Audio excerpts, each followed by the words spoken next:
हर साल शब बारात में रब की रहमतें अपने गुनहगार बंदों को आवाज देती हैं। है कोई मुझसे तौबा करने वाला कि मैं उसकी तौबा को कबूल करूं? है कोई मुझसे मुआफी मांगने वाला कि मैं उसे मुआफ कर दूं? है कोई बख्शिश का तलबगार कि मैं उसकी बख्शिश फरमा दूं? रब की रहमतें आवाज दे रही हैं। है कोई जन्नत मांगने वाला कि मैं उसे जन्नत का हकदार बना दूं?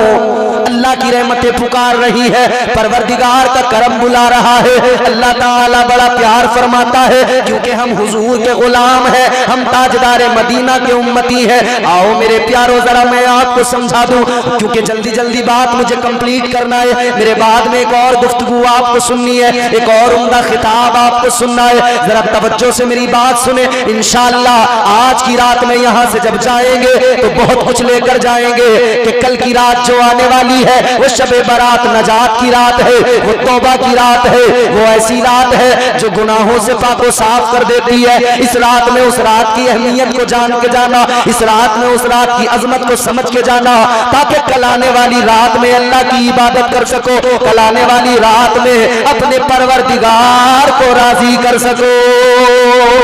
वाह वाह, सुभान अल्लाह सुभान अल्लाह। नारे तकबीर, नारे रिसालत, उलमाए अहले सुन्नत, खतीबुल हिंद हजरत अल्लामा मुफ्ती शकील अहमद साहिब क़िबला बुलंदशहरी, नारे तकबीर, नारे रिसालत, उलमाए अहले सुन्नत। अल्लाह ताला प्यार फरमाता है। कल शब बारात है, तौबा की रात है। आज की रात में कल की अजमत समझ के जाना ताकि हम अपने रब को मना सकें, ताकि अपने परवरदिगार को राजी कर सकें। ला तक़नतू मिन रहमतिल्लाह, उसकी रहमत से कभी मायूस न होना, कभी नाउम्मीद न होना कि मेरा क्या होगा, मैं तो बड़ा गुनहगार हूँ। अल्लाह ताला ने बड़ा करम फरमाया। अल्लाह ने शैतान को अपनी बारगाह से जब मरदूद बनाकर निकाला, लानत का तोक अल्लाह ने उसके गले में डाला। हुजूर के गुलामों सुनो, ये उलमा तशरीफ फरमाए, सुनो मैं आपको कुरान सुनाऊंगा रब का, अल्लाह का कलाम। परवरदिगारे आलम ने शैतान को जब निकाल दिया, अल्लाह ने हुक्म दिया था आदम को सजदा करने का, इसने नहीं किया। गुरूर, घमंड, तकब्बुर, पैगंबरे खुदा की तौहीन, उनसे अदावत, नतीजा बड़े सजदे, बड़ी इबादतें, अल्लाह ने सारे सजदे बर्बाद। लानत का तौक गले में डाला, मरदूद बनाया, फरमाया निकल जा। हमारे यहाँ भी कई लोगों को लोग आपस में वैसे बोल देते हैं, इब्लीस, बोला ना करें। लेकिन एक बात जरूर कहूंगा, कई लोग होते हैं इस सिफत के हामिल, हालांकि मोमिन दिल में ईमान बोलना नहीं चाहिए बिल्कुल भी, मगर जनाबे वाला गुरूर और तकब्बुर और घमंड इतना है कई लोगों के अंदर कि मियाँ किसी से सीधे मुंह बात करने को तैयार नहीं, आदमी को आदमी समझने को तैयार नहीं। हकीकत है, समझ रहे? और हर तबके में है, हर शोबे में है। हाजी से लेके नमाजी तक, काजी से लेके मौलवी तक, मुफ्ती तक, कई लोग होते हैं, पाए जाते हैं घमंडी। जबकि इस्लाम की सबसे पहली तालीम, पहला सबक क्या है? अखलाक। इस्लाम की हुजूर ने सबसे पहले अपना अखलाक पेश किया ना, अपना किरदार पेश किया ना। याद रखना, अखलाक की दौलत से कभी दूर ना होना। बात अच्छी लगे तो बोलना, और हमारे उलमा अगर अच्छी हो बात तो आप भी जरा सी दुआ। अखलाक की दौलत से कभी दूर न होना, कौनैन भी मिल जाए तो मगरूर न होना। तू किसी और से न हारेगा, तू किसी और से न हारेगा, तुझको तेरा गुरूर मारेगा। बेशक बेशक। इस गुरूर ने कितनों को मार डाला, कितनों को बर्बाद कर डाला।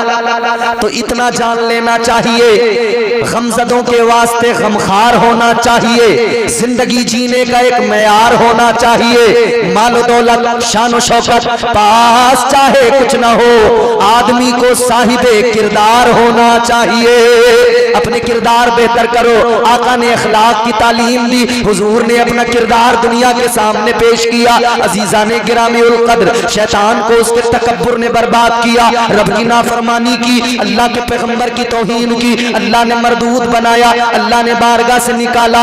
अल्लाह ताला ने फरमाया, कुरान बताता है, अल्लाह ने निकाला, फरमाया क़ाल फ़ख़रुज मिन्हा फ़इन्नका रजीम व इन्न अलैका लानता इला यौमिद्दीन।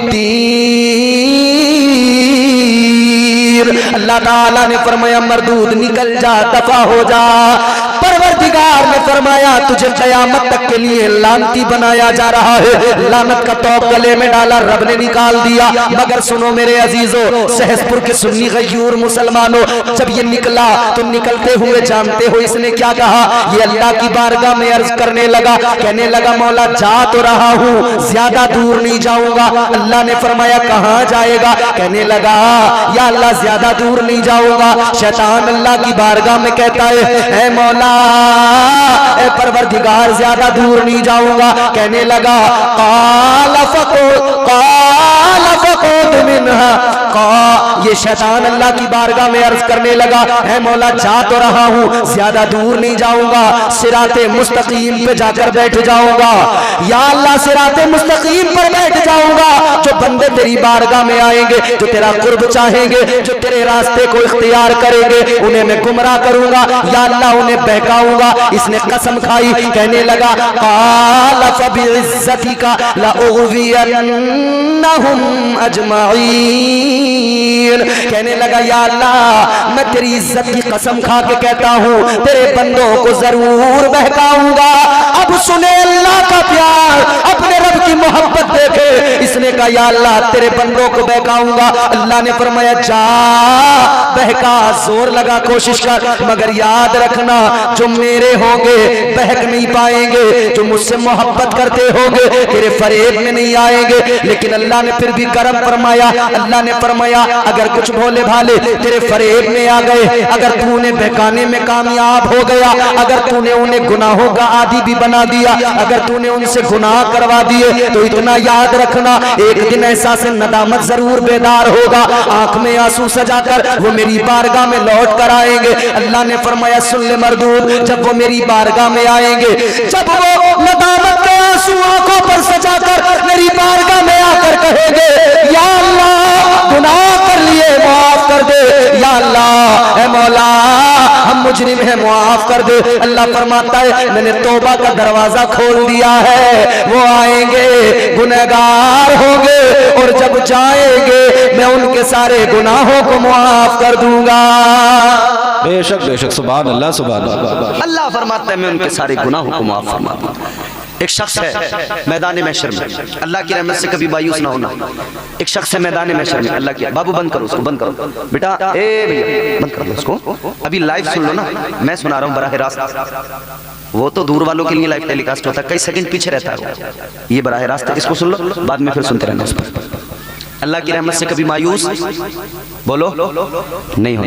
एक शख्स है मैदान महशर में, जल्दी जल्दी बता रहा हूँ, एक शख्स है मैदान महशर में, मीज़ान पर अमाल तोले जा रहे हैं, एक पल्ले में नेकियां, एक पल्ले में गुनाह, वजन किया गया।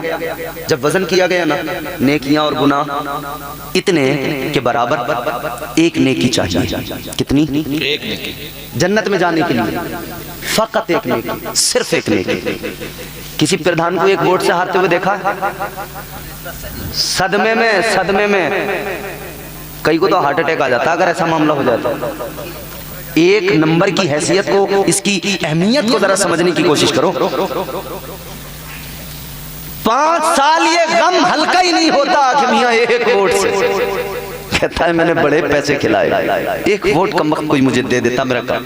अरे मैंने फलां के लड़के को उस वक्त देखो 5000, पता अगर लग जाए ना कि मैंने इसे पैसे दिए, इसकी मदद की, इसने वोट नहीं दिया, पूरे 5 साल उसे गालियां देता, इसे मैंने बड़ा खिलाया। कम वक्त अगर पूरे घर में एक भी वोट दे देता मुझे, तो मैं जीत जाता। एक नंबर, एक अदद, हाय हाय, एक नेकी कम पड़ गई। अल्लाह ने फरमाया, एक नेकी चाहिए अगर तू जन्नत में जाना चाहता है। चल, एक मौका अल्लाह फराहम फरमा रहा है, एक मौका। परवरदिगारे आलम ने फरमाया चल एक मौका दिया, जा एक नेकी लेकर आ। अगर तू एक नेकी ले आया तो जन्नत का हकदार बन जाएगा। एक नेकी चाहिए। अभी मामला क्या है कि एक नेकी ले आएगा तो जन्नती, एक नहीं लाया तो फिर तो टिकट कटा हुआ है। अब इसने सोचा कि चलो मौका तो मिला, नेकी कहां से लाऊं। आदमी कोई मुश्किल में हो, परेशानी में हो, 1000 रुपए की जरूरत हो, सबसे पहले कहां जाएगा? जिस पे ज्यादा एतमाद हो, ज्यादा भरोसा हो। जी बेटा बाप से जाकर कहता है अब्बा मुझे कुछ पैसे दे दो, जरूरत है। अब्बा स्कूल की फीस जमा करनी है, पैसे दे दो। मोटरसाइकिल में तेल डलवाना है। फिर क्या करेगा? फिर होर होर करके पूरे गांव में जो घुमाऊंगा। और अब तो हालत ये है मियां, दोस्त को शादी में मिल गई तो दूसरा उसका, जो वो दोस्त होता है ना, काम का ना काज का, दुश्मन अनाज का, करता ना धरता, बस इसके पीछे उसके पीछे। अब कहीं उसकी रिश्तेदारी में शादी हो गई तो भाई इस फिक्र में है कि यार तो पल्सर है कि दोस्त की ले जाएंगे। दोस्त की पल्सर है, ये उड़े उड़े फिर रहे हैं, धुएं निकाल रहे हैं उसमें। गौर से सुनो अजीजों, जिस पे एतमाद हो, जिस पे भरोसा उसके पास। इसने मैदान महशर में अब सोचना शुरू किया, कहां जाऊं, कहां जाऊं, कहां जाऊं। एक जात, एक हस्ती याद आई, ख्याल आया, सबसे ज्यादा जिसने मुझसे प्यार किया है वही मेरे काम आ सकता है। तो दिल ने फैसला किया, सबसे ज्यादा प्यार मेरी माँ मुझसे करती थी, मैं अपनी माँ के पास जाऊंगा। अपनी माँ के पास चला गया, जाके बोला अम्मी एक नेकी कम पड़ गई, तुमने दुनिया में बड़ा प्यार किया, बड़ी तकलीफें मेरी खातिर उठाई। ऐ मेरी माँ, तूने अपने मुंह का निवाला मेरे मुंह में डाल दिया। ऐ मेरी माँ, तूने बड़ा प्यार फरमाया, खुद गीले पे सोई, तूने मुझे सूखे पे सुलाया है। आज मुश्किल में हूँ, परेशानी में हूँ, अम्मी एक नेकी चाहिए, एक नेकी दे दो। अम्मी ने कहा बेटा ये दुनिया नहीं है, महशर है। मैंने तेरे लिए बहुत कुछ किया, दुनिया के अंदर बड़ी कुर्बानियां दी, मगर सुन ले ये महशर है, यहाँ उम्मीद न रख, यहाँ कोई तवक्को न रख, यहाँ मेरे पास ना, यहाँ तो मुझे अपनी फिक्र है। नफसी नफसी का माहौल है। माँ ने जवाब दे दिया बेटा यहाँ तो मुझे अपनी फिक्र लगी है, अपनी फिक्र में हूँ, मेरा काम कैसे बनेगा। मायूस ना उम्मीद लौटा। सोचा एक और शख्स था जिसने अपनी सारी जवानी लगा दी, कमर झुक गई थी मगर मेरे लिए कमा रहा था, मुझे अच्छी तालीम दिलाई, मुझे उसने खूब मेरे लिए मेहनत की, मेरा निकाह भी कराया, शादी भी कराई, उसने मेरे लिए मकान भी बना के दिया, वो मेरा बाप है, उसने बड़ी कुर्बानियां दी। ख्याल आया कि चलो अब्बा के पास भी चलते हैं, उनसे भी जाकर गुजारिश कर लेते हैं, वो तो जरूर दे देंगे। अपने बाप के पास गया, जाकर कहने लगा अब्बा एक नेकी दे दो, एक नेकी की जरूरत है।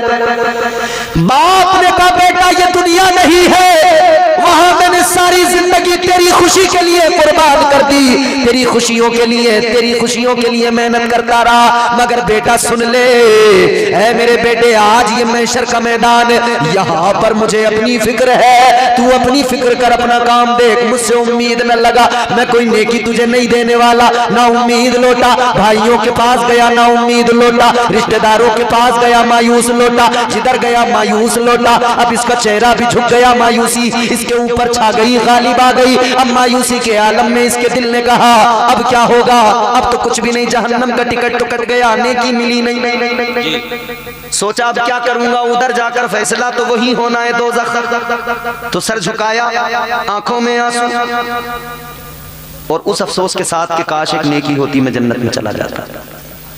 हर नेकी की अहमियत को समझ लो। आज एक भी कम पड़ गई ना, समझ रहे हो, तो उधर मियां ढूंढते फिरोगे, एक नेकी का बंदोबस्त नहीं हो पाएगा। एक नेकी, इसीलिए एक नेकी को भी कभी हल्का मत समझो। अगर ये उलमा जलसे में कह देना बोलो सुभान अल्लाह, तो इस नियत से बोलना कि काश, मैं बोल रहा हूँ सुभान अल्लाह, शायद अगर कोई ऐसा मौका आया मेरी नेकियां कम होने लगी, ये सुभान अल्लाह बोल दूं, ये वाली नेकियां भी इंक्लूड हो जाएंगी, मेरा काम बन जाएगा। चल दिया दोज़ख की तरफ। रास्ते में इसने देखा एक और जा रहा है, उस जाने वाले ने इसको देखा, इसने उसको देखा, उसने कहा क्या मामला है, बड़ा मायूस है। कहने लगा क्या बताऊं, एक नेकी कम पड़ गई, एक नेकी और होती मैं जन्नत में चला जाता, एक नेकी और होती मेरा काम बन जाता, एक कम पड़ गई तो दोज़ख में जा रहा हूं। गौर से सुनना, दिल को बात लगेगी। अल्लाह अल्लाह, वो कहने लगा तुझे एक कम पड़ी है, इसका मतलब नेकियां हैं तेरे पास, एक कम ही तो पड़ गई जी, वरना नेकियां तो इतनी थी कि तू जन्नत में चला जाता, एक और होती तो चला जाता। उसने कहा एक कम पड़ गई तुझे। उसने कहा इतना उदास है, मेरी हालत देख, मेरे पास तो है ही कुछ नहीं, एक ही नेकी है। क्या बात है, तुझ पे तो बहुत है, एक कम है, मेरे पास दूसरी कोई नहीं है एक के सिवा। कहने लगा यार मगर तेरा ये मायूस चेहरा देखकर मुझे भी अच्छा नहीं लग रहा। अच्छा सुन, एक नेकी से मेरा तो कोई काम बनने वाला है नहीं, एक नेकी से मैं तो जन्नत में जाने वाला हूं नहीं। चल यार तू इतना मायूस है, ले चल तेरा ही भला हो जाए, एक नेकी तू ले ले, तू एक नेकी के सबब जन्नत में जा सकता है, मेरा कुछ नहीं होने वाला, एक नेकी से मेरी बात नहीं बनेगी, तू ले ले, मैं तो जा ही रहा हूं दोज़ख में, तू मेरी नेकी ले, तू तो कम से कम जन्नत में चला जा। इसने नेकी दी, वो बड़ा खुश हुआ, नेकी लेकर अल्लाह की अदालत में आया, या अल्लाह में नेकी ले आया, मीज़ान पर रखा गया, वजन किया गया, अल्लाह ने फरमाया तू जन्नती, जन्नत में चला जा। कहिए सुभान अल्लाह, जोर से कहिए सुभान अल्लाह। अल्लाह ने फरमाया जन्नत में चला जा, काम इसका हो गया, एक नेकी मिल गई, जन्नती बन गया, काम बन गया, चल पड़ा खुशी खुशी, चलो भाई जान में जान आई, जन्नती बन गया। ये जन्नत की तरफ चला, मगर अल्लाह ने फरमाया ओ बंदे जन्नत में जाने वाले जरा रुक जा, ये रब का फरमान सुना फिर सहम गया। डर लगा रहता है, डर ऐसा जब मामला हो ना, घबरा गया, न जाने अब क्या होगा। या अल्लाह हाजिर हूं, हुकुम। परवरदिगार ने फरमाया जन्नत में जाने वाले ये बता, ये जो नेकी लाया किधर से लाया, कहां से लाया, किसने दी? ये मैदान महशर है, नफसी नफसी है हर तरफ, तुझे कौन मिला इतना बड़ा सखी जिसने तुझे नेकी दी? अर्ज करने लगा मौला एक बंदा मिला था दोज़ख की तरफ जाता हुआ, उसने मुझे अपनी नेकी दी। अल्लाह ने फरमाया काम कर, जिसने नेकी दी जल्दी जा उसे पकड़ के ला, बुला कर ला। ये जल्दी गया, उसको रास्ते में इसने जाकर रोका, कहा चलो भाई अल्लाह ने बुलाया है, चलो परवरदिगार की अदालत में चलो। आ गया लेकर, अब जिसने नेकी दी थी अल्लाह ने उस, अब जुमला सुनोगे खुदा की कसम मुस्कुरा के सुभान अल्लाह कहोगे इंशाअल्लाह, और हर शख्स सुभान अल्लाह बोलेगा। आ गया, अल्लाह ने फरमाया तूने दी इसको नेकी, या अल्लाह मैंने दी? अल्लाह ने फरमाया एक बात बता, यहाँ कोई किसी का पुरसाने हाल नहीं, तूने अपनी एक नेकी इसको दे दी, किस लिए? या अल्लाह मैंने सोचा एक ही तो है, मेरा तो कोई काम नहीं बनता, कम से कम ये जन्नत में चला जाए। अल्लाह ने फरमाया इसका मतलब ये तूने मैदान महशर में सखावत का मुजाहिरा किया, सखावत दिखाई। या अल्लाह हाँ बस दे देने की। अल्लाह ने फरमाया एक बात बता, सबसे बड़ा सखी कौन है, जरा ये बता।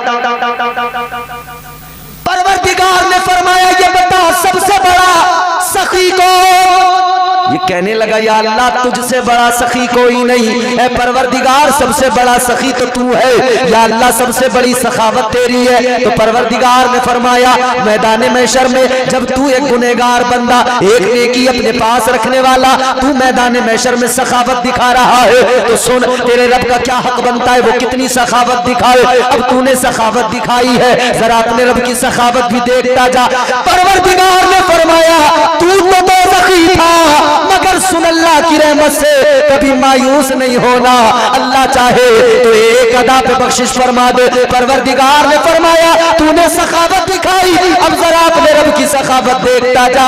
अल्लाह ने फरमाया तूने एक नेकी इसको दी, ये जन्नती बन गया, अब तेरे रब का करम तुझे तेरे सारे गुनाहों को मुआफ करके तुझे जन्नती बना रहा है। वाह वाह, नारे तकबीर, नारे रिसालत, उलमाए अहले सुन्नत, फैज़ाने सरकारे मदीना। परवरदिगारे आलम ने जन्नती बना दिया, जन्नत का परवाना अता कर दिया, खुश हो गया, झूम गया। अल्लाह अल्लाह, ये रब की रहमत है। अल्लाह की रहमत से कभी मायूस ना होना। कब कौन सी छोटी सी नेकी काम आ जाए, कब कौन सी अदा अल्लाह को पसंद आ जाए, तो इसीलिए अपने रब को मनाओ, नेकियां करते रहो। कल आने वाली रात है शबे बारात, कल आने वाली रात है शबे तौबा। इस रात में अपने रब को राजी कर लो, अपने गुनाहों की मुआफी मांग लो। जैसे आप देखते हो हमारी हुकूमतें साल में एक मर्तबा बजट लेके आती है, बजट पेश किया जाता है। ये शबे बारात भी वही रात है कि इसमें भी बजट आता है। बजट कौन सा आता है? साल भर में कितने लोग मरेंगे, ये बजट में क्लियर हो जाता है। साल भर में कितने लोगों का क्या होने वाला है, सब बजट में क्लियर। सारा कुछ पूरे साल का बजट आ जाता है। किसके रिस्क में इजाफे होंगे, किसको इस साल में तरक्कियां मिलेंगी, ये सारा तैयार हो जाता है। पूरे साल उसी बजट के हिसाब से काम चलता रहता है। अल्लाह अकबर कबीरा, गौर फरमाइए, वो बरकत वाली रात आ रही है। हुजूर के उम्मती हैं हम, फख्र करें अपनी इस निस्बत पर और अपने परवरदिगार को राजी करें। अपने गुनाहों पर शर्मसार हो, अपने गुनाहों पर नादिम होकर आंसू के तो कतरे बहाए। फिर इकबाल की आवाज कान में गूंजेगी, मोती समझ के शाने करीमी ने चुन लिए, कतरे जो गिर गए थे अर्ते इन्फिआल के। और बल्कि सिर्फ ये नहीं कि मोती समझ के शाने करीमी ने, नहीं, बल्कि इसको अगर यूं कह दिया जाए तो और लुत्फ आ जाए, मोती बना के शाने करीमी ने चुन लिए, मोती बना के शाने करीमी ने चुन लिए, कतरे जो गिर गए थे अर्ते इन्फिआल के। यानी खौफ खुदा और खशियत इलाही के सबब जो आंख से आंसू निकले, अल्लाह की रहमत उसे मोती बनाकर उठा लिया करती है। अल्लाह की रहमत उस कतरे को मोती बना देती है। फरमाया मेरे आका ने, ये जो अल्लाह के खौफ और खशियत के सबब आंख में आंसू आते हैं, इन आंसुओं की कीमत ये है। आका फरमाते हैं कल बरोज़े क़यामत यही आंसू होगा। ये आंसू जो आंखों में आए थे, ये कल बरोज़े महशर अल्लाह ताला के गुस्से की आग को ठंडा कर देंगे। किसी और से न हारेगा तू, किसी और से न हारेगा, तुझको तेरा गुरूर मारेगा। अखलाक की दौलत से कभी दूर न होना। बच्चों, जवानों, सुनो, गौर से सुनो। अखलाक की दौलत से कभी दूर न होना, कौनैन भी मिल जाए तो मगरूर न होना। अल्लाह का शुक्र अदा करना, मालिक तूने नवाजा, या अल्लाह तेरा ऐसा, तूने नवाजा, मगर मगरूर ना होना। जिस दिन मगरूर हो गए समझ लो तुम्हारा नफ्स तुम पे गालिब आ गया। बच के रहना नफ्स के हमलों से, बच के रहना नफ्स के हमलों से। शैतान ने कहा सजदा नहीं करूंगा, मैं बेहतर हूं, मैं बरतर हूं। अल्लाह ने फरमाया मरदूद बना दिया तुझे। अल्लाह ने लानत का तौक उसके गले में डाला और उसे निकाल दिया। परवरदिगार ने फरमाया काला फखरुज मिनहा फइन्नका रजीम व इन्ना अलैका लानती इला यौमिद्दीन।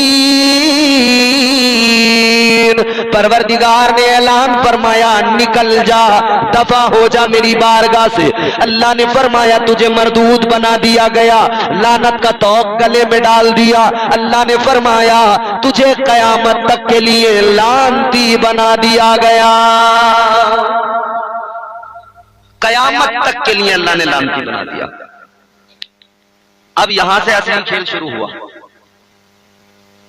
शैतान कहने लगा भाई मैं तो अल्लाह की बारगाह में बड़ा मकबूल था, जन्नत में आना जाना था, मजे ही मजे थे, और मेरा सब कुछ छीन लिया। शैतान बन गया। कहने लगा कि जो कुछ भी हुआ है आदम की वजह से हुआ है, ये ना होते तो मेरा ये हाल ना होता। उसने कहा ये मेरा पक्का दुश्मन है, जबकि ये इसका दुश्मन इसका नफ्स था, मगर इसने हजरत आदम को अपना दुश्मन मान लिया। कहने लगा ये मेरे दुश्मन है। बस फिर क्या था मियां, ये तो हजरत आदम से बददुश्मनी ऐसी रखी इसने खतरनाक। बोला बदला लूंगा, इंतकाम लूंगा। इधर अल्लाह ने हजरत आदम को जन्नत में दाखिल कर दिया। और फिर जन्नत में अल्लाह ने पहली औरत को हजरत हव्वा को पैदा फरमा दिया हजरत आदम की फसली से। ये पहला जोड़ा तैयार हुआ मर्द औरत का। मगर एक बात बहुत काबिल गौर है और बहुत तवज्जो से सुनने की है। मेरी माँ बहनें भी बैठी हैं, वो भी सुन लें और आप भी सुन लो। जिनके घर की औरतें नहीं सुन पाए वो अपने घर जाके सुना देना। अल्लाह ताला ने हजरत आदम को पैदा किया, मिट्टी से पैदा किया, मगर जन्नत के अंदर पैदा नहीं किया, जन्नत के अंदर नहीं बनाया। यानी पहले आदमी को अल्लाह ने बनाया तो जन्नत में नहीं बनाया। मगर जब अल्लाह ने पहली औरत को बनाया तो जन्नत के अंदर पैदा किया। इसको समझने की जरूरत है। पहला मर्द बना तो उसे जन्नत में नहीं बनाया अल्लाह ने, जन्नत के बाहर। और जब पहली औरत बनी तो अल्लाह ने उसे जन्नत में बनाया, जन्नत में पैदा किया। क्यों? अल्लाह ने औरत को जन्नत में ही क्यों पैदा फरमाया? मुफस्सिरीन इकराम ने कई वजह बयान की। मेरे पास इतना वक्त नहीं है कि मैं बहुत ज्यादा वजह बयान कर दूं, एक दो बता देता हूं। सुन बता दो, बड़े सीधे गर्दन भी नहीं ला रहा। मुफस्सिरीन इकराम फरमाते हैं अल्लाह ताला ने जो हजरत हव्वा को जन्नत में पैदा किया, दुनिया की पहली औरत को जो अल्लाह ने जन्नत में पैदा किया, उसकी कई वजूहात हैं। एक वजह ये बयान फरमाई कि औरत को अल्लाह ने जन्नत में पैदा किया ताकि औरत की आंख खुले तो सबसे पहले वो जन्नत के नजारे देखे। औरत की आंख खुले तो सबसे पहले उसे जन्नत की बहारें नजर आए, जन्नत का रंग रूप नजर आए, जन्नत का हुस्न नजर आए, जन्नत के नजारे नजर आए, जन्नत के बागात नजर आए, जन्नत की नहरें नजर आए, जन्नत के मेवे नजर आए, जन्नत की सफाई नजर आए, जन्नत का हुस्न नजर आए। अल्लाह ने औरत को मिजाज दिया। ऐ मेरे आका के गुलामों, अल्लाह ने औरत को जन्नत में पैदा करके मिजाज दिया। ऐ औरत, सबसे पहले आंख खोल के जन्नत को देख रही है, सबसे पहले जन्नत के नजारों को देख रही है। देख के जा, तुझे दुनिया में जाना है, जमीन पे जाके अपना घर बसाना है। याद रख ले, तुझे जन्नत दिखाई गई, जन्नत में पैदा किया गया। जब तू दुनिया में अपना घर बसाए तो अपने घर को जन्नत का नमूना बना देना। अल्लाह ने औरत को मिजाज दिया कि अपने घर को क्या बना देना? जन्नत का। बोलो यार, इतनी सी जबान है, हिल जाए तो क्या है? कुछ नहीं। जो तौर है दुनिया का उसी तौर से बोलो, जो तौर है दुनिया का उसी तौर से बोलो। बहरों का इलाका है, जरा जोर से बोलो। अभी बोले ना बोले? अल्लाह ने औरत को मिजाज दिया जन्नत का नमूना बना देना घर को। अब अपने अपने घर की हालत खुद देख लो।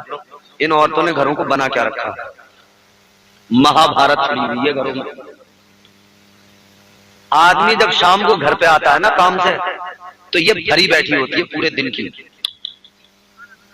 जैसे एयरगन एक साथ स्टार्ट हुई ना, वो 47 दन दन दन दन दन दन दन दन दन दन, आदमी आया तो ऐसी स्टार्ट होती है।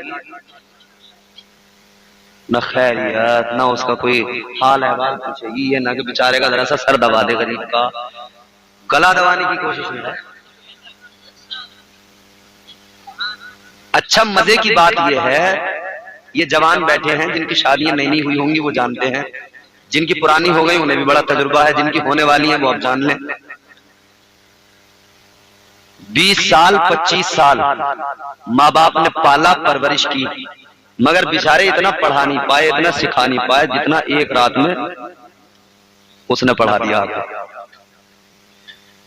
2-4 दिन में उसने ऐसा पढ़ाया कि सर्टिफिकेट दे दिया कि अब तुम पूरे पढ़ गए।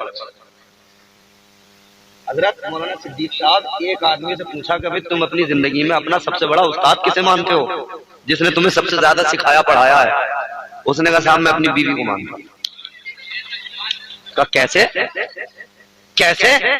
बोले मैं बहुत सारी बातों से अनजान था, वो बातें मुझे मेरी बीवी ने बताई।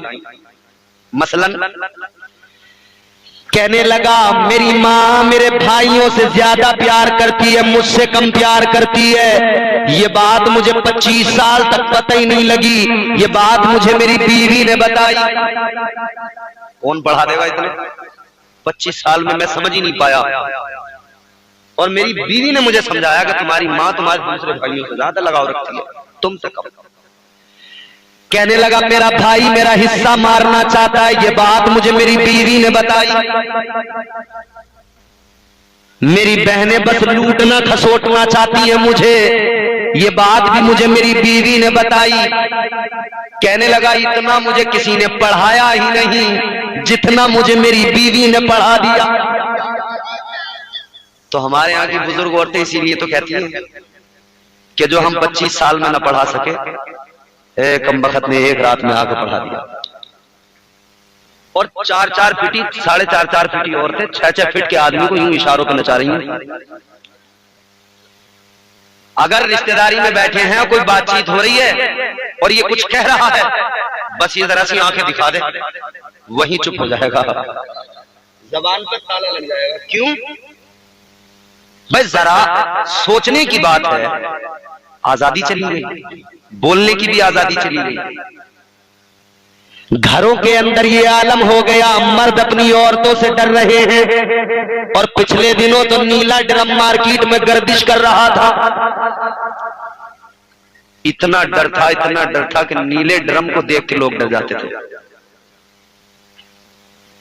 अल्लाह बेहतर फरमाए अजीजाने गिरामी वकार, गौर से सुनियो। अल्लाह ताला ने औरत को मिजाज दिया अपने घर को जन्नत का नमूना बना देना, मगर औरत ने घर को जन्नत का नमूना नहीं बनाया, बल्कि कुछ और ही बना दिया। आगे बढ़ो। दूसरी वजह, अल्लाह ने औरत को जन्नत में क्यों पैदा किया? अल्लाह चाहता तो जन्नत के बाहर भी पैदा फरमा देता, मगर अल्लाह ने औरत को जन्नत में पैदा किया। और फिर सोचने वाली एक और बात, हजरत आदम अलैहिस्सलाम को अल्लाह ने मिट्टी से पैदा किया। मिट्टी मंगाई, उसको गूंधा गया, गारा बनाया गया, गूंद के तैयार किया गया, 40 साल तक रखी रही, फिर उसमें जो है आवाजें आने लगी। वो फिर पूरा एक प्रोसेस था। अल्लाह ने उस प्रोसेस के तहत हजरत आदम को दुनिया के पहले इंसान को पैदा किया। मगर जब औरत को बनाया तो फिर वही प्रोसेस दोहराया नहीं गया कि फिर से मिट्टी मंगाई जाती, गारा बनता, गूंधा जाता। और 4 चीजें इंसान की तकलीफ में है, आग, पानी, मिट्टी, हवा। ये 4 चीजें हैं। तो हर इंसान की तकलीफ में यही 4 चीजें रहेंगी, क्योंकि असल तो हजरत आदम है ना।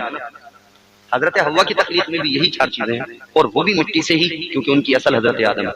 लेकिन यहाँ सोचने वाली बात यह है कि पहले आदमी को तकलीफ किया अल्लाह ने, पहली औरत को भी तकलीफ किया, मगर थोड़ा सा उस प्रोसेस को चेंज कर दिया। अल्लाह ने फिर हजरत हव्वा को बाईं पसली से और जन्नत में पैदा किया। क्यों? यहां से पर्दे का भी मिजाज मिलता है, हया का भी मिजाज मिलता है। अल्लाह ताला ने औरत की इतनी पर्देदारी फरमाई पैदा करते वक्त, दुनिया की पहली औरत को पैदा करते वक्त पर्देदारी का इतना अल्लाह ने एहतमाम किया कि जो प्रोसेस हजरत आदम को बनाने में था वो दोहराया नहीं गया, बल्कि अब बाईं पसली से पैदा कर दिया गया और जन्नत के अंदर पैदा किया गया ताकि पर्दा रहे। वहां फरिश्तों का हुजूम था, हजरत आदम के अंदर रूह डाली गई, फिर सजदा कराया गया। यहां वो सब नहीं था, यहां पर्दा था।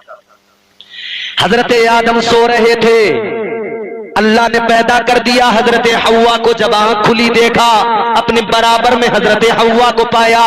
फरमाने लगे तुम कौन हो? कहने लगी मैं औरत हूं, अल्लाह ने मुझे आपके लिए पैदा किया है। हजरत आदम ने हाथ बढ़ाना चाहा, छूना चाहा। हजरत हव्वा को जब छूना चाहा, अल्लाह ने फरमाया आदम हाथ न लगाना, हव्वा को न छूना। या अल्लाह किस लिए? मेरे लिए तो पैदा किया गया, या अल्लाह मेरे लिए तो बनाया गया, हाथ क्यों ना लगाऊं? अल्लाह ताला ने फरमाया आदम ऐसे नहीं, पहले तुम्हारा निकाह किया जाएगा, पहले तुम्हें मेहर अदा करना पड़ेगा। या अल्लाह क्या मेहर होगा? मेरे पास क्या है देने को? अल्लाह ने फरमाया तुम्हारा मेहर ये होगा कि तुम मेरे महबूब पे दुरूद पढ़ोगे। पहले मेहर अदा करो, वो ये कि महबूब पे दुरूद पढ़ो, फिर छूना, फिर करीब जाना। अच्छा, अब अल्लाह ने इन्हें दोनों को, हजरत आदम और हव्वा को हुक्म दिया, वकुलना या आदम उस्कुन अंता व ज़ौजुकल जन्नह। अल्लाह ने फरमाया, ऐ आदम अपनी बीवी के साथ जन्नत में रहो। कहां रहो? शैतान को निकाला और इन्हें जन्नत में रखा। तो जो निकला हो वो तो गुस्से में होगा ही कि यार वो जन्नत की बहार है, वो जन्नत की आस है। हर आदमी अब जन्नत में जाना चाहता है कि नहीं? भाई जन्नत में जाना है नहीं जाना? ये अलग बात है कि हम लोग ये सोच लेते हैं कि मौलाना सिद्दीक साहब जब तकरीर करेंगे और कहेंगे बोलो सुभान अल्लाह, बस हम 2-4 बार सुभान अल्लाह बोलेंगे और हो जाएंगे जन्नत में। ये अलग बात है कि हमने सोच लिया बस एक पतीला बिरयानी और हम हो गए जन्नती। सोच लिया लोगों ने। डबल चाबी के चावल बनाओ लंबे वाले, बिरयानी बनाओ और खिला दो, लंगर, हो गए जन्नती। ये सवाब का काम तो है, मगर इससे जन्नती बन जाओ ऐसा नहीं है। याद रखना मेरे अजीजों, अच्छा बिरयानी के नाम से कई लोग लुभाने भी आते हैं हमारी कौम को। बिरयानी के चावलों पे कई लोग लुभाने आते हैं, फंसाने आते हैं, बहकाने आते हैं। चलो बिरयानी मिलेगी, चलो। हमारे लोग भोले भाले फंस गए लंबे लंबे चावलों में। याद रखना इस्लाम वो पाकीज़ा मजहब है। ये इस्लाम बिरयानी से नहीं फैला, इस्लाम तो हुसैन की कुर्बानी से फैला है। जन्नत इतनी आसान नहीं, हर आदमी जन्नत में जाना चाहता है। जन्नत के बारे में सुना है, जन्नत में दूध की नहरें, शहद की नहरें, बागात, हर किस्म के फल, जन्नती ग़िज़ाओं की क्या बात, सुभान अल्लाह। अब हजरत आदम हजरत हव्वा जन्नत में पहुंच गया, शैतान तो बहुत तकलीफ में पहुंच गया। अब वो इस मंसूबा बंदी में लग गया कि इन्हें निकालूं कैसे। प्लानिंग करने लगा, इन्हें कैसे निकालूं जन्नत से। तो उसे क्योंकि पहले जन्नत में आता जाता था तो इसमें आजम भी मालूम थे, आते थे। वो बहरहाल इसमें आजम का सहारा ले लेके ऊपर बढ़ता गया और वो जन्नत के करीब तक पहुंच गया। अच्छा मशीयत भी थी, नस्ल इंसानी का आगाज भी होना था और दुनिया को बहुत सारे सबक, बहुत सारे पैगाम इंसानियत को मिलने थे। मगर देखे शैतान पहुंच गया। अब ये इस फिराक में था, जन्नत में अंदर कैसे जाऊं? वो तो अंदर है, मैं बाहर। अंदर जाऊंगा तभी तो बहकाऊंगा। सुनो, अंदर जाऊंगा तभी तो बहकाऊंगा। कहने लगा मैं अंदर कैसे जाऊंगा? तो चूंकि ये पहले जन्नत में रहा था, जन्नत में इसका आना जाना था, तो इसकी दोस्ती जन्नत के जानवरों से भी थी। जन्नत में एक मोर भी रहता था, जन्नत में सांप भी था। अच्छा सांप ऐसा नहीं था जैसा आज होता है और मोर भी ऐसा नहीं था जैसा ये अब है। अब वाले के पैर काले हैं और वो जो जन्नत में था उसके बड़े खूबसूरत थे पैर भी, पूरा ही खूबसूरत था वो।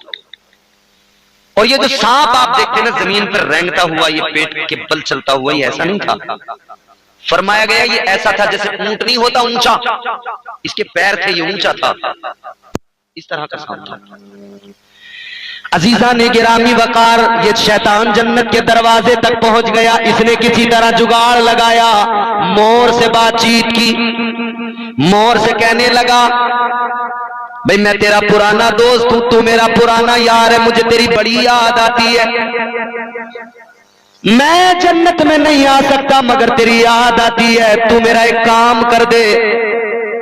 मोर ने कहा क्या काम है? कहने लगा बस इतना सा काम है, मुझे जन्नत में पहुंचा दे अंदर।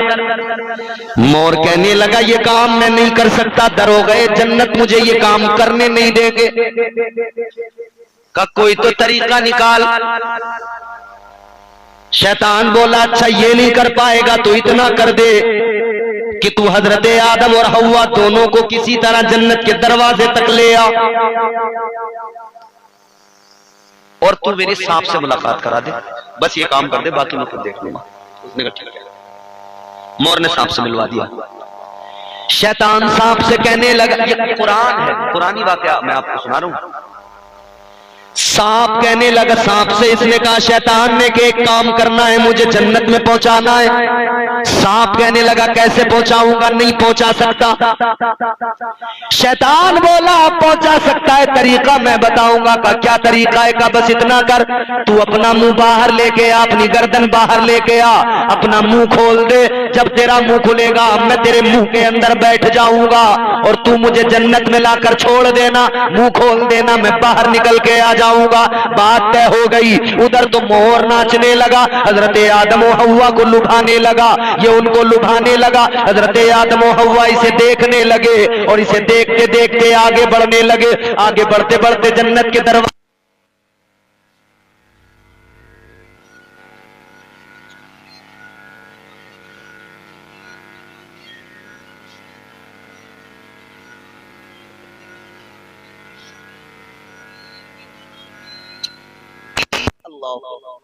कैसी खिंजीर जन्नत में आ गया ये।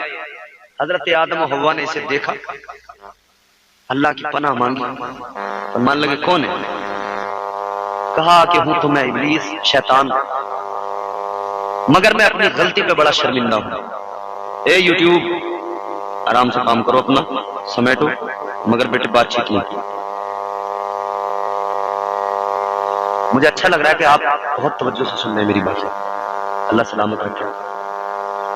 बस इख्तिताम की तरफ लेके जा रहा हूं, बहुत खत्म कर दूंगा। तो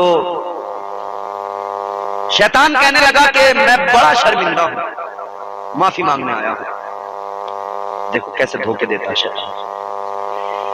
कहने लगा ऐ आदम, मैंने बरतरी का तसव्वुर जो अपने अंदर पैदा किया, बरतरी सबका तकब्बुर की वजह से मैं जलीलो खार हो गया। कहने लगा मुझे अपनी गलती का एहसास है, नादिम शर्मसार हूं। मैं ये चाहता हूं कि बस किसी तरह अल्लाह मुझे मुआफ कर दे। ऐ आदम, कोई रास्ता निकालो कि अल्लाह ताला मुझे मुआफ फरमा दे। हजरत आदम अलैहिस्सलाम ने फरमाया कि अगर तुझे अपनी गलती का एहसास है तो तू तौबा कर, अल्लाह करीम है, मुआफ करने वाला है, मैं तेरी सिफारिश करूंगा। इसने कहा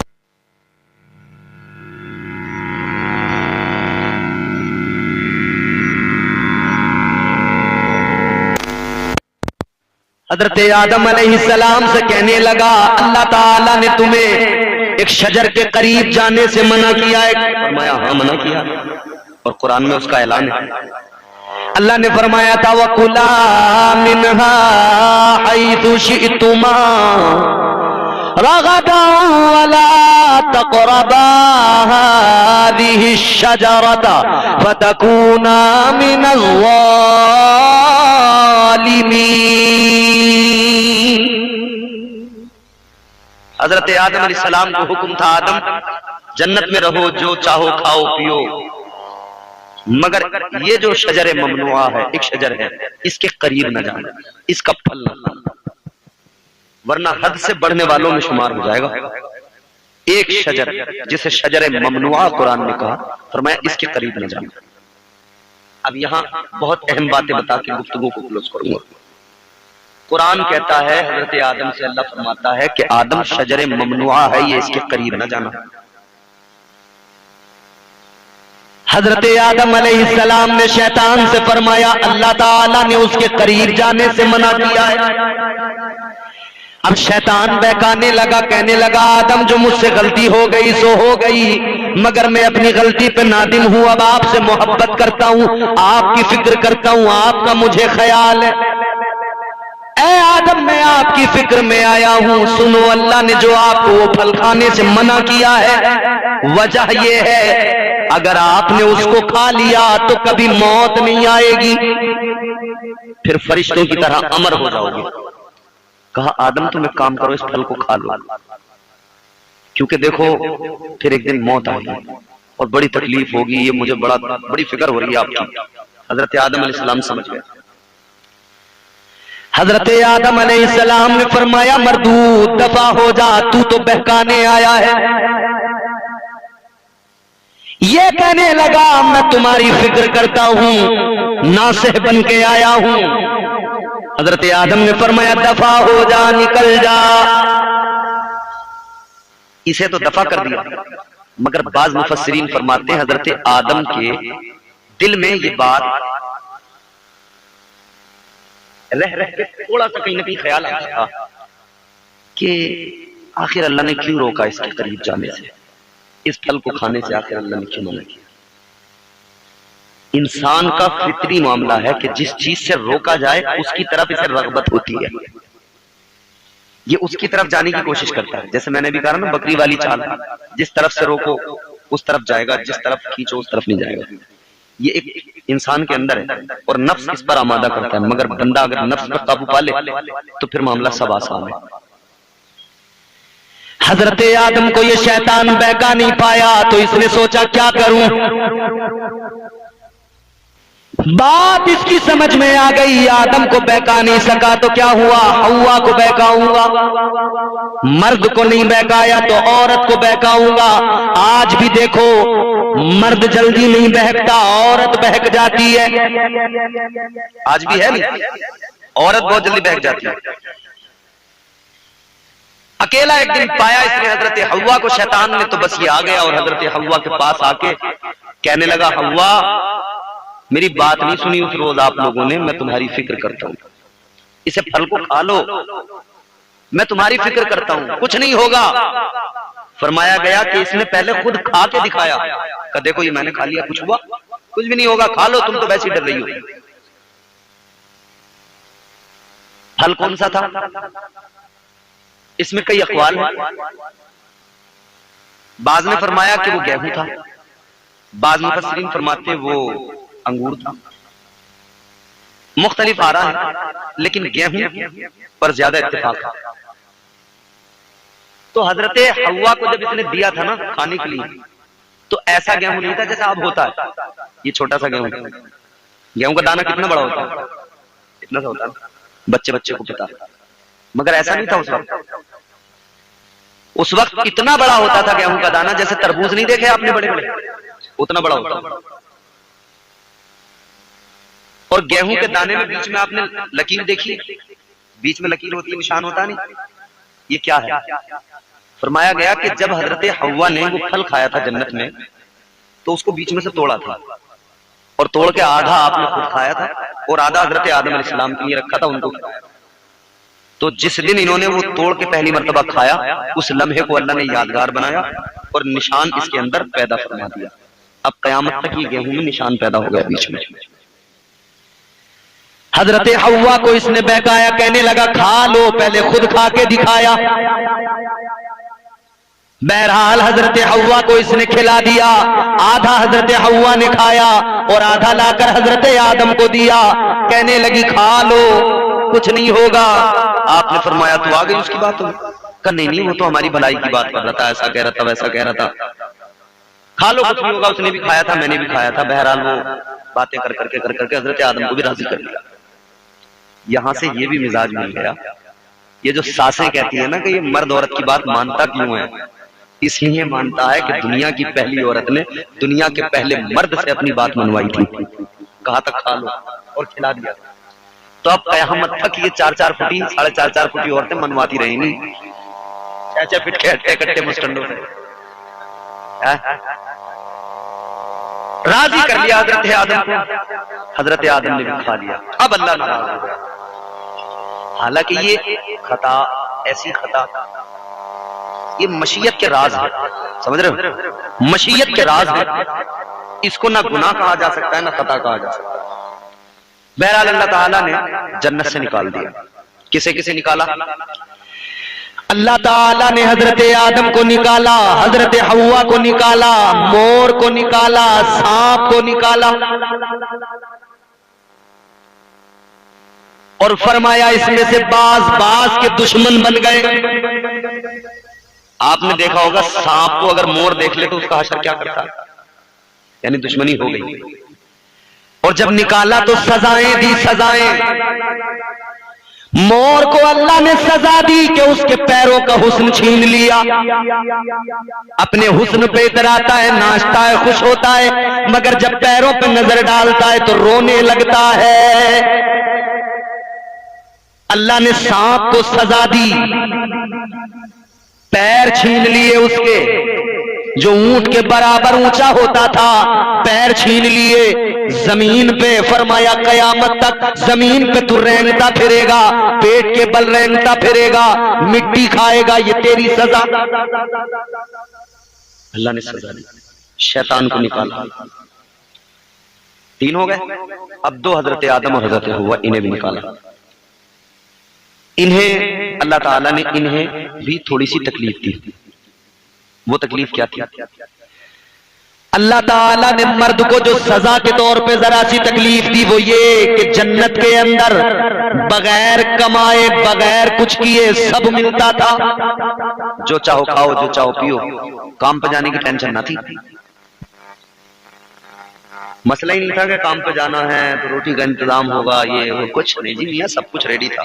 और जन्नत में जब हम लोग जाएंगे सब इंशाअल्लाह, बोलो जोर से बोलो इंशाअल्लाह, तो वहां सब कुछ मिलेगा, हमें ऐसी मिलेगा। फिर वो जो दायमी जिंदगी है, बस मियां फिर तो सुकून ही सुकून है। जो आज आदमी चाहता है ना कि ऐसी जिंदगी हो, बस मजा ही मजा हो, कुछ करना ही ना पड़े, बस बैठे हो, पैसा आ रहा हो और मजे से हर चीज मंगा रहे हो, खा रहे हो, वहां पैसे की भी जरूरत नहीं पड़ेगी। जो चाहोगे वो सामने आ जाएगा, जो चाहो जन्नत में सब मौजूद है। तो वहां कुछ करने नहीं पड़ता था, सब कुछ तैयार था। अरे कहां आप बड़ी जल्दी डिस्टर्ब हो जाते हो। एक पीछे मोटरसाइकिल स्टार्ट क्या हो गई, आप परेशान हो गए, पता नहीं मोटरसाइकिल है। अल्लाह ताला ने मर्द को जमीन पर भेजा तो अब तक बैठे बिठाए हर चीज मिलती थी। अब अल्लाह ताला ने फरमाया मेहनत करो, फसल उगाओ, अपने लिए कमाओ, फिर रिस्क कमाकर फिर उसे खाओ। अब काम करना पड़ेगा, मेहनत करनी पड़ेगी, कमाना पड़ेगा, तब खाने को मिलेगा। वो जो घर में चारपाई पे लेटे लेटे ख्वाब देखते हैं, छप्पर फाड़ के 56 करोड़ की चौथाई मिल जाएगी, नहीं मिलेगी मेरे भाई। कई लोग शेख चिल्ली वाले ख्वाब देखते हैं ना, घर में लेटे लेटे सोचते हैं कहीं से मुझे एक नोटों का भरा हुआ बैग मिल जाए, कहीं पड़ा हुआ, मजा आ जाएगा मेरा। या सोच रहे हैं भाई कहीं से कोई मौका लग जाए, बस पड़े पड़े सोच रहा, बोले फिर मैं घर बनाऊंगा अच्छा, फिर मैं अच्छी गाड़ी लूंगा, फिर मेरा बढ़िया जगह रिश्ता होगा, फिर जो है मेरे बच्चे होंगे, फिर मेरी शादी हो जाएगी तो मेरे बच्चे होंगे, बच्चे इधर से एक आके कहेगा अब्बू, एक उधर से आके कहेगा अब्बू, समझ रहे हो, मैं इतना काम बढ़ा लूंगा, ये कर लूंगा, वो कर लूंगा। आँख खोल के देगी तो उसी खटिया पे टूटी हुई पे पड़ा है, कुछ भी नहीं। अल्लाह ताला ने कयामत तक के लिए मर्द को मिजाज दे दिया, ऐ मर्द कमाना, मेहनत करना तेरा काम है और तुझे रिस्क देना ये तेरे रब का काम है। औरत को क्या सजा मिली? औरत को यह सजा मिली कि 1 महीने के अंदर 30 दिन, ये 30 दिन नमाज नहीं पढ़ सकती। कुछ दिन ऐसे होते हैं जो नापाकी के होते हैं, ये इसीलिए उस वक्त से अल्लाह ने औरत को ये बतौर सजा, हालांकि ये तकलीफ भी नहीं है, नस्ल इंसानी को बढ़ाने के लिए ये रब की मशीयत, उसके राज है, उसने एक जरिया बनाया है, इसी तरह से नस्ल इंसानी आगे बढ़ती है। तो पहले नहीं था जन्नत में, जब जमीन पे भेजा तब फिर अल्लाह ने ये माहवारी वाला सिस्टम औरत को। कहने का मकसद ये अजीजा ने गिरामी वकार, शैतान तो शैतान ठहरा, उसने कहा आदम की वजह से सब हुआ है, आदम को नहीं छोड़ूंगा, परेशान करूंगा, और सिर्फ आदम को नहीं बल्कि कयामत तक हर आदमी को बहकाऊंगा। और ऐसे नहीं, अल्लाह की बारगाह में इसने कसम खाई, कहने लगा काला फबिइज्जतिका लउग़वियन्नहुम अजमईन। कहता या अल्लाह तेरी इज्जत की कसम, मैं तेरे बंदों को जरूर बहकाऊंगा। अल्लाह ने फरमाया बहका ले, मगर जो मेरे होंगे, जो मुझसे प्यार करने वाले होंगे, वो तेरे बहकावे में नहीं आएंगे। और अल्लाह आलिमुल गैब व शहादा, रब जानता था कुछ तो होंगे जो बहकावे में आ जाएंगे, कुछ तो होंगे जो बहक जाएंगे। भाई गौसे आदम जैसे तो बहकावे में नहीं आएंगे, मगर हम जैसे गुनहगार तो बहकावे में आ जाएंगे ना, उसके वसवसों का शिकार हो जाएंगे। सरकार गौसे आदम नमाज पढ़ रहे थे, बादल का टुकड़ा बनकर शैतान आया बड़ा खूबसूरत, और आवाज आई कि अब्दुल कादिर मैं तुम्हारा खुदा हूं, मैं तुमसे बड़ा राजी हूं तुम्हारी इबादत को देखकर, लिहाजा मैंने तुम पर नमाज माफ फरमा दी। अल्लाह। अच्छा, अगर हम जैसा कोई होता और शैतान इसी तरह से बादल का टुकड़ा बन के आता और कहता कि तुम पे नमाज माफ हो गई, टोपी उतार के जेब में रखता, बोला जी हो गया काम में, कहता साहब भाई अल्लाह ने बड़े कर्म फरमाया, नमाज माफ कर दिया मुझ पर। कई लोग इस वहम में जी रहे हैं, कई लोग हैं कि हमारा पीर बहुत है हमारे लिए, हम नमाज तो माफ है, मगर शैतान की चाल, शैतान की साजिश का शिकार है। सरकार गौसे आजम ने फौरन पढ़ा ला हौला वला कुव्वता इल्ला बिल्लाहिल अलिय्यिल अज़ीम। फरमाते दफा हो जा तू शैतान है, मुझे पता लग गया। भागा शैतान, भागते भागते बोला अब्दुल कादिर कितने वलियों की विलायत इसी मेरी चाल में वो फंस गए और उनकी विलायत चली गई, मगर अब्दुल कादिर तुम्हें तुम्हारे इल्म ने बचा लिया। सरकार गौसे आजम ने फरमाया ओ मरदूद तू मुझे अब भी बहका रहा है, सुन ले मुझे मेरे इल्म ने नहीं बचाया, मुझे मेरे रब ने बचाया है।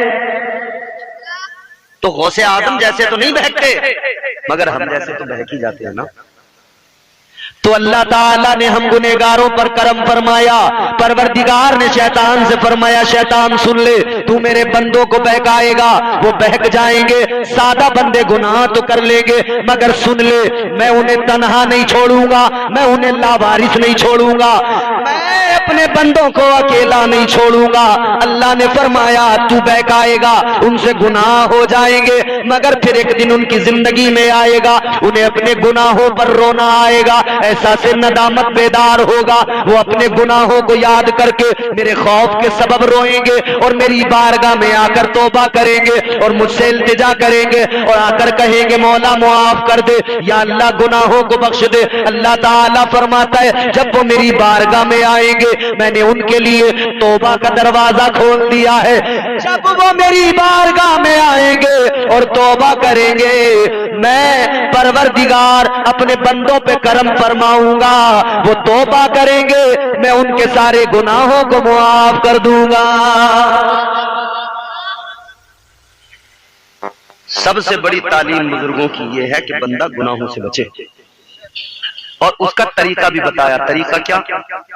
नफ्स के हरबों से और शैतान के हमलों से बचना है तो तरीका यह है कम खाना, कम सोना, कम बोलना। कितने काम है साहब? जोर से बोलो कितने? 3 काम। हर दिन आका का इंतजार करना अब उसकी आदत बन गई, हर दिन आका की राह में बैठ जाना अब उसकी आदत बन गई, हर दिन आका के रुखे बद्दुहा को देखना, हुजूर की जुल्फों का दीदार करना अब तो बगैर दीदार किए उसे भी अच्छा नहीं लगता, उसके दिल को भी करार नहीं आता। अजीजाने गिरामी वकार, ये बच्चा रोज आका की जियारत करता, ये बच्चा रोज मुस्तफा का दीदार करता, लेकिन मेरे अजीजों ये दिन इसी तरह गुजर रहे हैं, शबो रोज गुजर रहे हैं। एक दिन ये बच्चा बीमार हुआ, मौसमी बुखार आ गया। अब ये बच्चा बीमार हुआ, एक तो बीमार होना, घर पे रुकना और फिर आका का दीदार न होना, ये उस पर सबसे बड़ा सितम। अल्लाह अल्लाह, अब वो बच्चा इस फिक्र में ज्यादा कि मैं जैसे ही ठीक हो जाऊं आका का दीदार करूंगा, मगर बीमार था, तबीयत खराब थी, उठा नहीं जा रहा था, तो अब इंतजार करने लगा, सोचने लगा मैं तो नहीं जा पा रहा, शायद अगर मेरी मोहब्बत में कुछ दम है तो मदीने वाले आका खुद चल के आएंगे,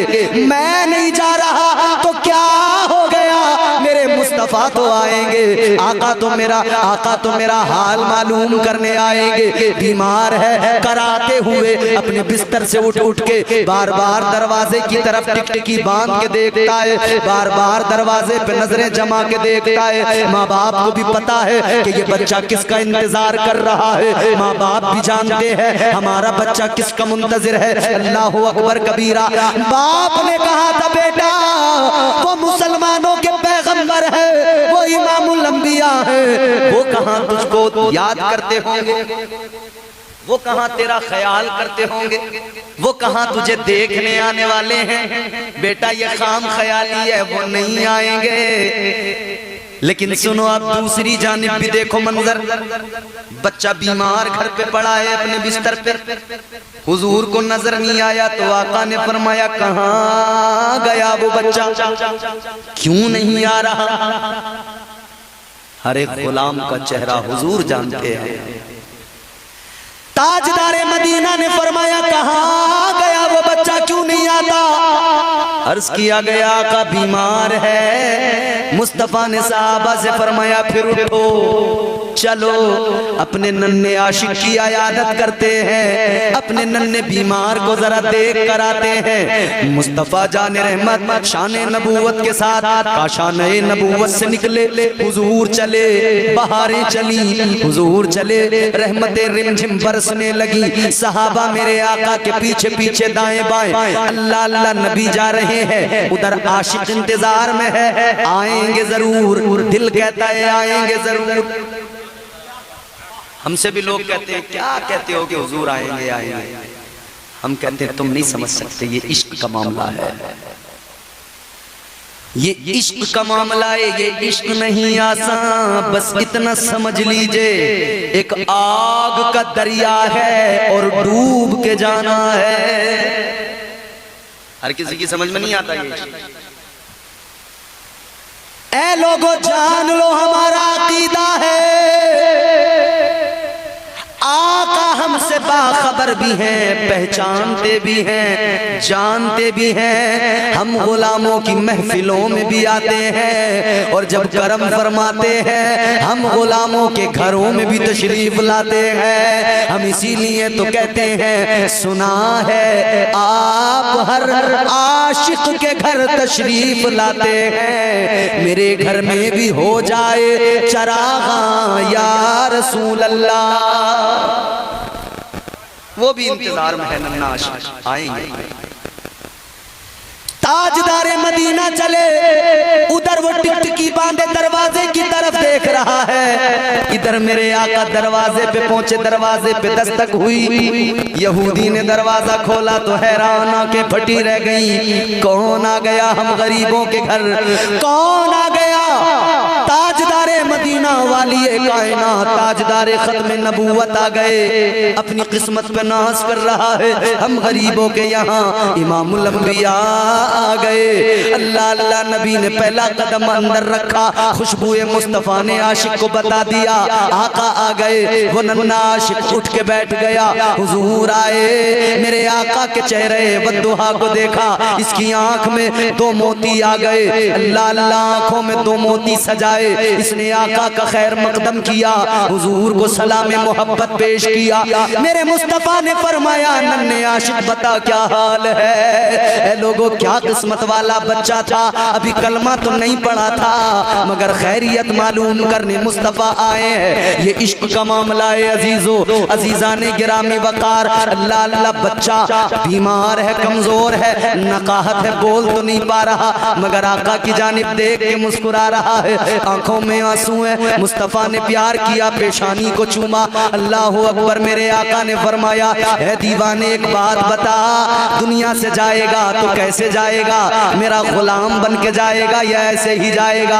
आका फरमाते गुलामी इख्तियार कर, कलमा पढ़ के दुनिया से जाना। अल्लाह अल्लाह। इसने अपने माँ बाप की तरफ देखा और गोया इसकी निगाहें इजाजत तलब कर रही है, हसरत भरी निगाहों से देख रहा है। माँ बाप ने बच्चे को देखा तो कहने लगे बेटा जो तुझसे दुनिया में इतना प्यार करते हैं तेरी खैरियत लेने घर आ गए। सुन ले ये तुझे न दुनिया में, ये दुनिया में जब इतना प्यार करते हैं तो ये कब्र में भी तेरा साथ नहीं छोड़ेंगे, हश्र में भी तेरा साथ नहीं छोड़ेंगे।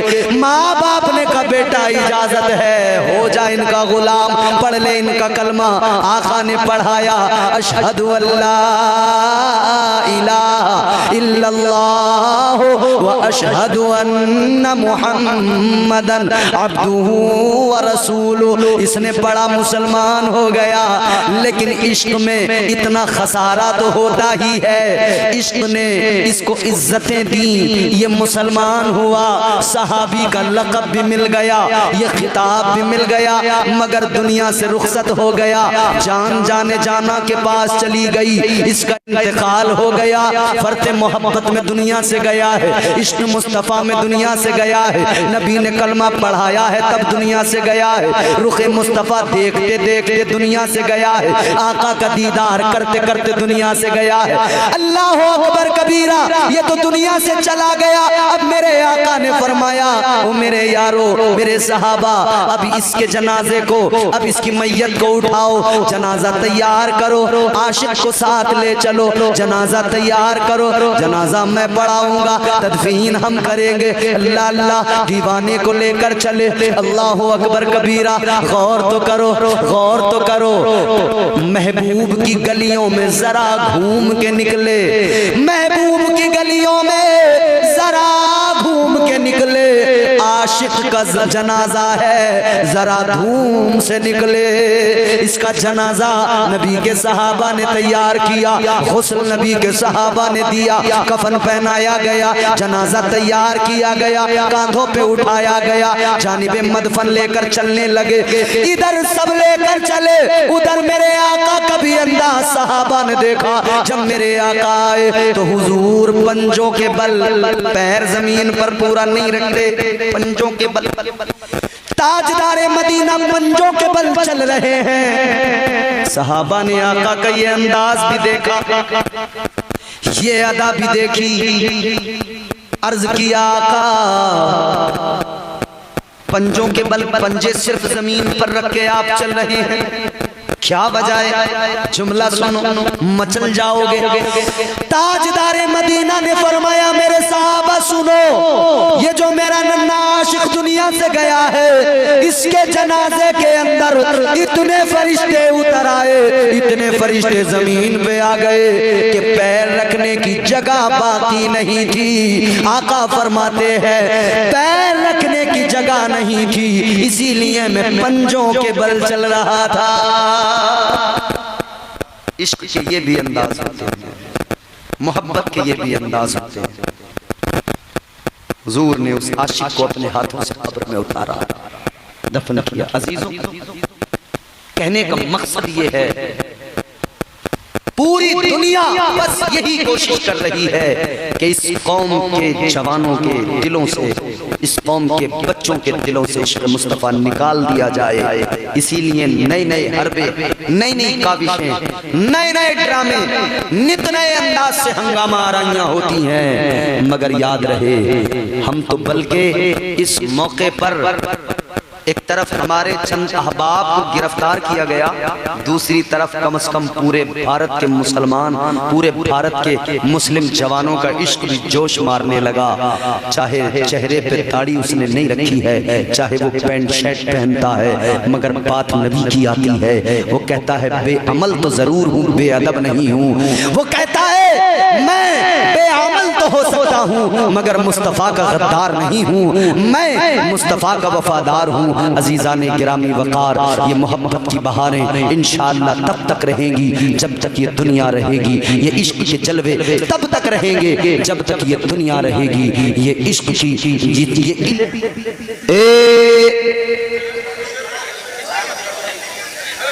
अरे 5 मिनट के लिए बस रुक जाओ, 5 मिनट, फिर चाय पिए, फिर तबीयत से चाय पिए। ए बच्चे,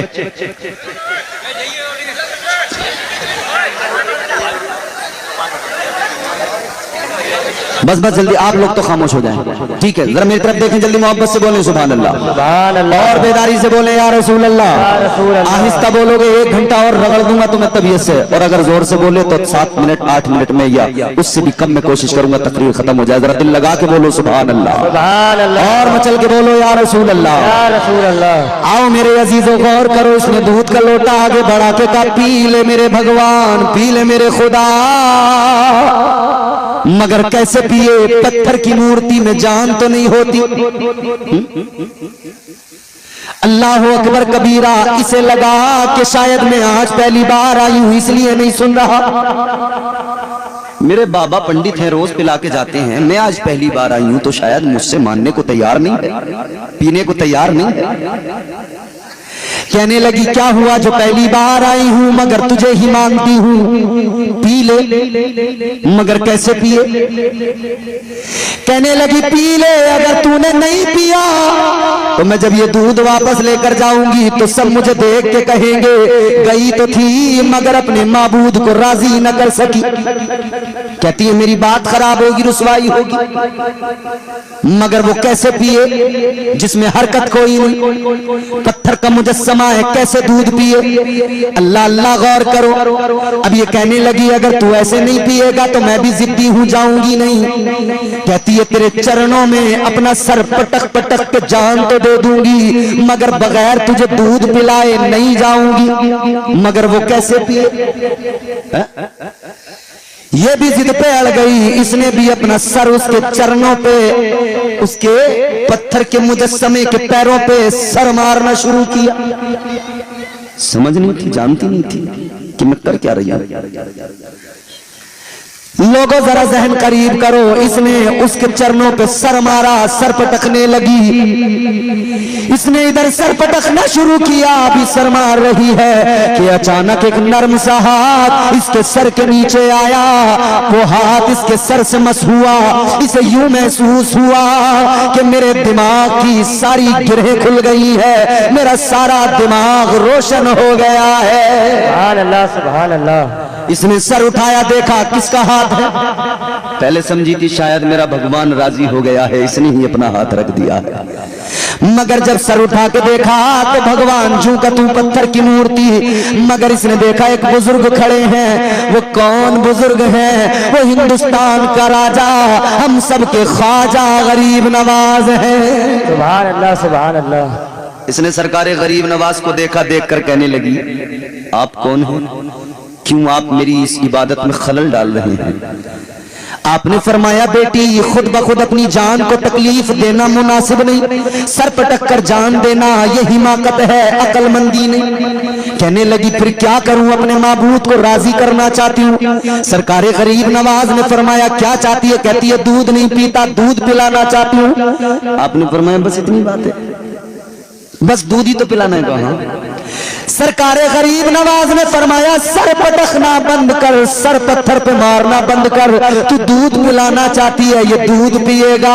आपने पत्थर की मूर्ति से कहा ओ पत्थर के माबूद, पत्थर की मूर्ति, ओ बातिल माबूद, ओ पत्थर के मुजस्समे, उठा ले जल्दी दूध का कटोरा, दूध का लोटा उठा ले और जल्दी पीना शुरू कर दे। बगदाद सरकारे अजमेर हजरत सरकार ख्वाजा गरीब नवाज ने हुक्म दे दिया मगर पत्थर की मूर्ति में हरकत नहीं हुई। आपको जलाल आया, दोबारा फरमाया पी ले, इसने नहीं पिया। तीसरी बार आपने फरमाया पी ले वरना याद रख मेरा नाम मोइनुद्दीन